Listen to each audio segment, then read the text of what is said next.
What happens when Hollywood dares to poke a stick at the powerful and then quietly sweeps it under the rug?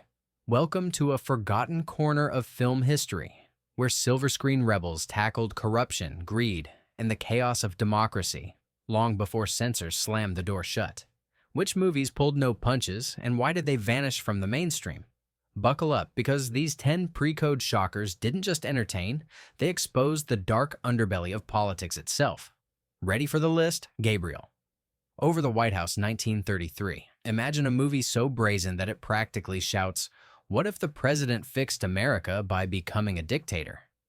That's not some wild, modern pitch. That's Gabriel Over the White House, a political firecracker that Warner Brothers unleashed at the height of the Great Depression.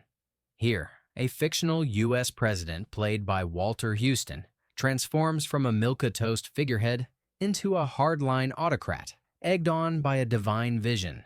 Think American democracy, reimagined with a dash of fascist flair. Behind the scenes, the story was every bit as wild. Rumors swirled that real-life President Franklin D. Roosevelt watched a private screening and supposedly gave the script his blessing, perhaps as a bit of populist theater for a nation reeling from economic disaster. But make no mistake, this film goes there. Martial law on American soil, political enemies whisked away in the night, courts of justice that look a lot like kangaroo courts. Gabriel. Over the White House doesn't just flirt with authoritarianism, it proposes it as a solution to Washington's endless gridlock. Cinemas across the country gasped. Critics branded the film dangerous propaganda. The studio scrambled to assure folks that it was just a fantasy. But the message couldn't be missed. Sometimes democracy needs a strong man, and maybe, just maybe, America wasn't as immune to extremism as we'd like to believe. Today, the movie feels like a fever dream, half warning, half wish fulfillment, all wrapped in a crisp 80-minute punch. Hollywood would never again be this blunt about overthrowing the system. If you ever wondered what it'd look like for the White House to go full iron fist, Gabriel. Over the White House is the blueprint. One that the censors hurried to bury before audiences got any ideas. Heroes for Sale, 1933. Here's a gut punch from the heart of the Depression. Heroes for Sale isn't just dark, it's an indictment. This is the kind of movie that grabs you by the lapels and screams, "Look what happens when America forgets its own heroes." Director William Wellman, famous for Wings, delivers a story so raw, you'd swear it was torn from real headlines. And in some ways, it was. Richard Barthelmess stars as Tom Holmes, a World War I veteran who comes home with scars you can't see, just in time for a system that's forgotten him. Instead of parades and job offers, Holmes gets hooked on painkillers and spat out by corporate greed. Every time he tries to rise up, the world knocks him down. He's framed as a criminal, tossed in prison, thrown out of work, and even blamed for violent protests he desperately tried to prevent. Here's the kicker. The film points its finger straight at America's broken institutions. Employers who profit from innovation and then toss the inventor aside? Check. A public so terrified of radical ideas that they'd rather let people starve than challenge the status quo? Double check. It's a whiplash tour of breadlines, police crackdowns, and the kind of social injustice that still rings uncomfortably true. Critics didn't know what to make of it. Some called it communist propaganda. Others saw it as the only honest depiction of the times. Audiences, meanwhile, lined up for a movie that gave a voice to their rage. But pre-code Hollywood couldn't last. And after the censors clamped down, you'd be hard-pressed to find another studio film this bold, this bitter, or this honest about the American dream gone wrong. In the end, Heroes for Sale isn't just a relic, it's a warning. One that Hollywood, and maybe America, has been running from ever since. Wild Boys of the Road, 1933. If you think modern cinema cornered the market on gritty realism, think again.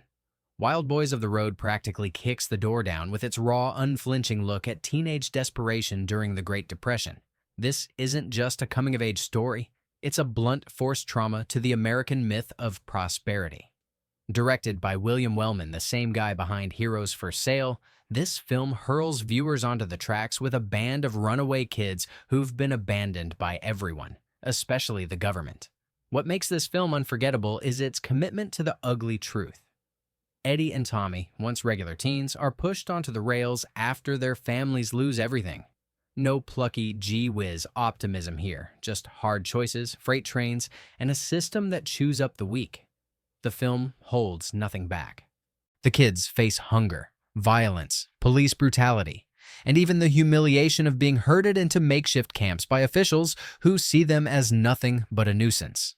The law offers no protection. If anything, it's the enemy. Cops swing batons first and never ask questions. For 1933 audiences, this was a wake-up call. The government, the film suggests, is either powerless or willfully blind to the suffering all around. When the characters plead for help, they're met with cold bureaucracy and barbed wire fences. At one point, a judge tells the kids, "We're not heartless," but the system's cruelty is as plain as the dust on their faces. There's a glimmer of hope in the final act. A judge offers compassion at the 11th hour. But by then, the message is clear. When society abandons its young, the consequences are dire. Wild Boys of the Road isn't just social commentary, it's a political gut check, challenging audiences to stop looking away. No surprise, the censors weren't thrilled about a movie that made the American dream look like a broken promise. For viewers today, it's both a time capsule and a warning shot. If you want to see how dark, daring, and deeply political pre-code Hollywood could get, just hitch a ride with these Wild Boys. I Am a Fugitive from a Chain Gang, 1932. Sometimes Hollywood doesn't just reflect the headlines, it becomes the headline. I Am a Fugitive from a Chain Gang is that kind of movie, a true-life horror story that rattled the bars of America's prison system and left politicians scrambling for damage control. Starring Paul Muni as James Allen, a decorated war veteran who gets railroaded into a brutal chain gang, this film tears the mask off justice in 1930s America. From the opening frames, the film pulls no punches. Allen, eager to start fresh after the war, quickly finds himself destitute and desperate. One unlucky break later, he's convicted for a crime he didn't commit and sentenced to a chain gang in the Deep South, a living nightmare of hard labor, sadistic guards, and zero hope. The chain gang isn't just a backdrop, it's a metaphor for a system so rotten it grinds down the innocent and buries them alive. What makes this film sting even now is its unsparing realism. Director Mervyn LeRoy based the story on the memoirs of Robert Elliott Burns, a real-life escapee whose book rocked the nation. The movie's depiction of guards doling out beatings, the suffocating heat, and the daily humiliation isn't played for drama, it's played for outrage. Audiences were shocked, critics were divided, but lawmakers, they were panicked. After the film's release, actual investigations were launched into prison conditions across the South. Suddenly, the world was asking, how many James Allens are out there? The answer was uncomfortable for everyone in power. The censors couldn't suppress the public outcry, and in the years that followed, real reforms, slow and incomplete as they were, could be traced back to this very film. Even the ending is a gut punch. When Allen, finally free but forever marked, is asked how he survives, he slips into the shadows and delivers the immortal line, "I steal." It's a bleak answer to a broken system, a system that Hollywood, at least for one brief moment, was brave enough to put on trial. Our Daily Bread, 1934. What if Hollywood tried to sell you on socialism with a smile? That's exactly the wild experiment that is Our Daily Bread. King Vidor's nearly forgotten Depression-era saga that trades studio glamour for dirt under the fingernails utopianism. Forget the high life. This film puts broke city folks on a patch of scrubland, tells them to sink or swim, and then asks if collective action might be the only way out. At first glance, the plot is as simple as a folk tale. A struggling couple, John and Mary Sims, inherit a failing farm. Their solution isn't rugged individualism, it's to invite a crowd of other jobless souls to join them. What follows isn't a parade of plucky misfits, it's a tense, realistic look at what it means to share everything, from food to heartbreak. They dig irrigation ditches by hand, argue over leadership, and face disaster more than once. The film's politics are impossible to miss. Cooperation isn't just an option, it's the only lifeline. But here's where things get spicy. Vidor wasn't just spinning a feel-good story. Released at the tail end of the pre-code era, Our Daily Bread openly flirts with the idea that the American system is broken, and only radical change can save ordinary people. The government doesn't step in. Wall Street doesn't come calling. The only rescue comes from the people, for the people. For 1930s, audiences used to tales of lone heroes. This was as subversive as it got. The movie didn't exactly catch fire at the box office, blame the climate of suspicion around anything that smelled un-American, but it became a quiet classic among film nerds and leftist dreamers. Today, it stands as one of the boldest experiments in mainstream American cinema, a plea for togetherness, shot in the middle of a nation obsessed with going it alone. If you want to see Hollywood's brief, brave embrace of the radical, Our Daily Bread is a meal worth remembering. The Power and the Glory on 1933. Here's a film that dared to dissect the American dream with the scalpel of cynicism, The Power and the Glory. A darkly ambitious tale of rise and ruin that's been called the blueprint for Citizen Kane.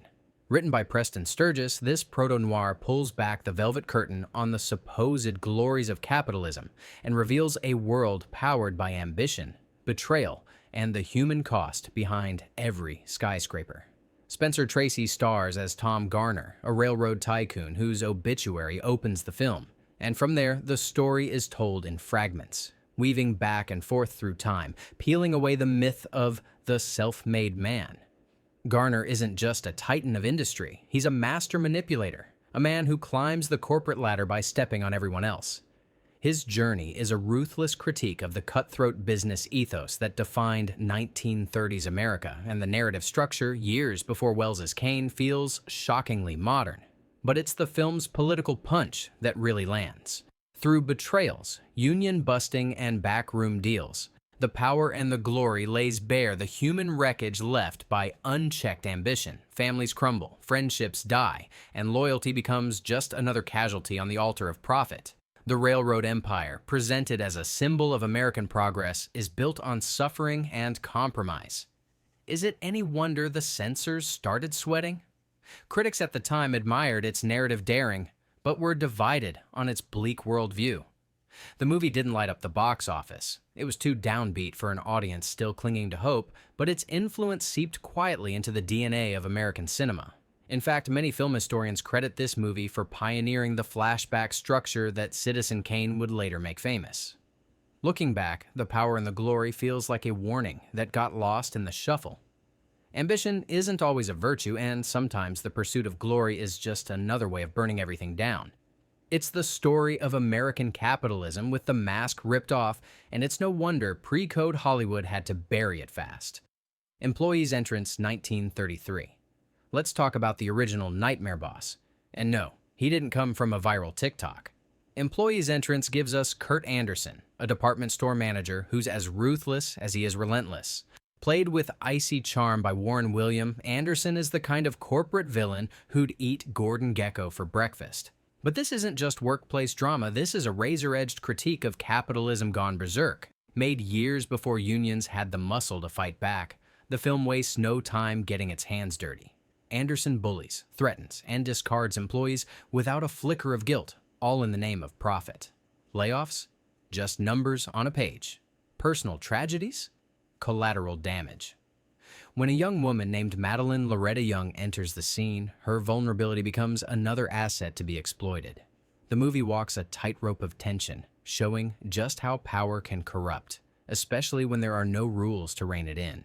Here's where the political message shines, or maybe smolders.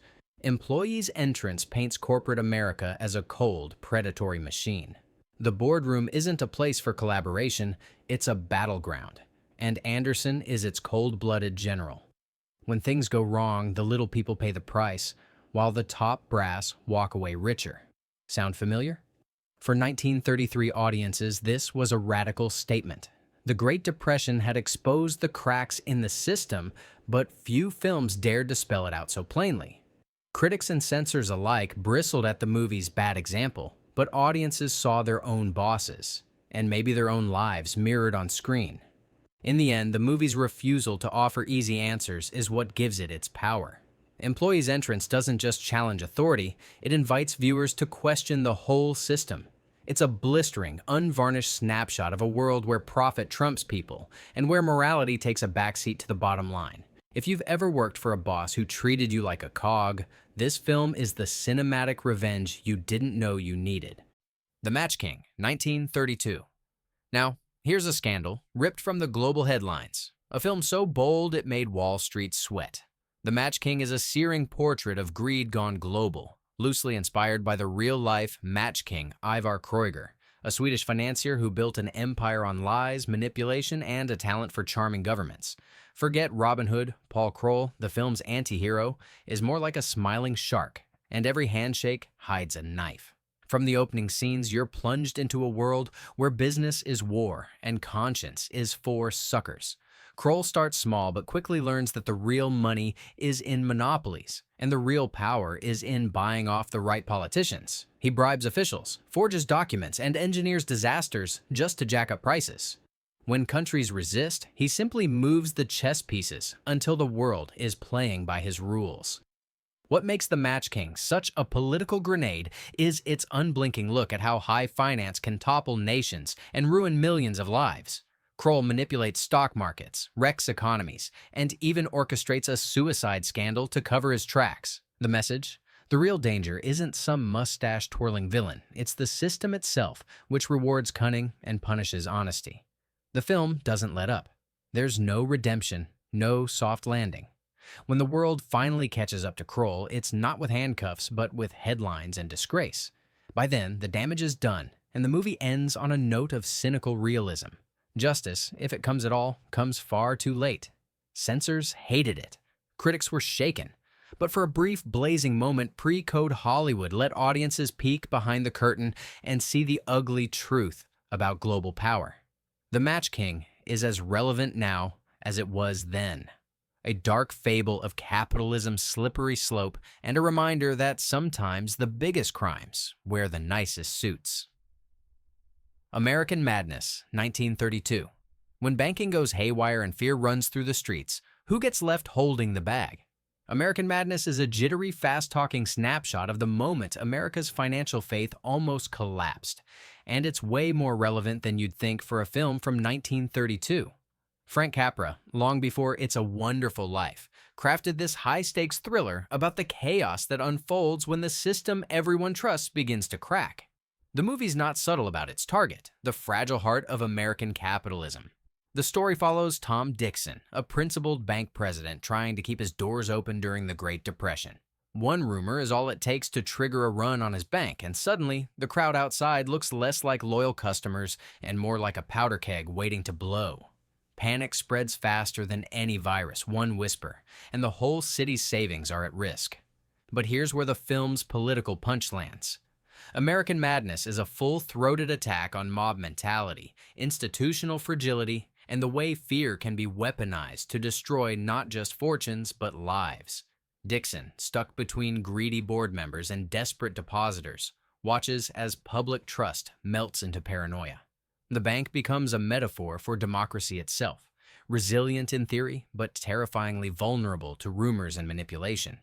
Capra uses his trademark speed, rapid dialogue, split-second edits, and crowds in chaos to make you feel the pressure. And even as the film reaches for hope, a community comes together to save the bank, the underlying message is clear. The system is only as strong as the people running it, and when fear wins, everybody loses. For viewers today, American Madness feels almost prophetic, a warning about the dangers of financial speculation, unchecked rumor, and the razor-thin line between order and chaos. Capra's world is tense, teetering, and ready to tumble, making this forgotten classic a must-watch for anyone who thinks bank runs and panics are relics of the past. The President Vanishes, 1934. If you've ever wondered how Hollywood would handle a government conspiracy thriller before conspiracy thrillers were cool, The President Vanishes is your answer. Released in 1934 and quickly erased from the cultural memory, this film is a heady cocktail of political paranoia, shadowy power brokers, and a world on the brink of war. Based on a best-selling novel itself rumored to be a sly attack on Washington elites, the movie dares to ask, what happens when the man in charge disappears and democracy goes on autopilot? The story kicks off with America on the edge, facing rising tensions abroad and homegrown fascist groups itching to take over. Suddenly, the president disappears. Was he kidnapped? Assassinated? Or did he stage his own vanishing act as a last-ditch effort to prevent the nation from being dragged into another foreign war? What unfolds is a web of backroom deals, propaganda wars, and a parade of special interests jockeying for control, all while the country holds its breath. What sets The President Vanishes apart is its willingness to treat American democracy not as sacred, but as fragile, subject to manipulation by corporations, militarists, and extremists. The film stops just short of outright cynicism, but the suspicion is there in every frame. The real threat to the nation isn't always a foreign enemy. It's the vultures circling inside the Beltway. This was dangerous stuff for 1934, and it showed. The censors panicked. Government officials reportedly pressured the studio to pull back on the more pointed scenes. Critics muttered about un-American attitudes. And before long, The President Vanishes was swept under the rug, practically vanishing itself. Looking back, it's a movie ahead of its time, prescient about the dangers of demagogues, the lure of propaganda, and the ease with which democracy can unravel if no one is watching the store. If you crave your political thrillers with a side of hard truth, this pre-code curio is a forgotten gem. So there you have it, 10 forgotten pre-code films that weren't afraid to shine a spotlight on the darkest corners of politics and power. Which of these lost classics would you dare to watch today? Drop your pick or your hottest take in the comments. If you're hungry for more hidden Hollywood history, hit subscribe and share this list with a fellow film rebel, because sometimes the movies that vanish have the most to say. What would you add to this underground canon?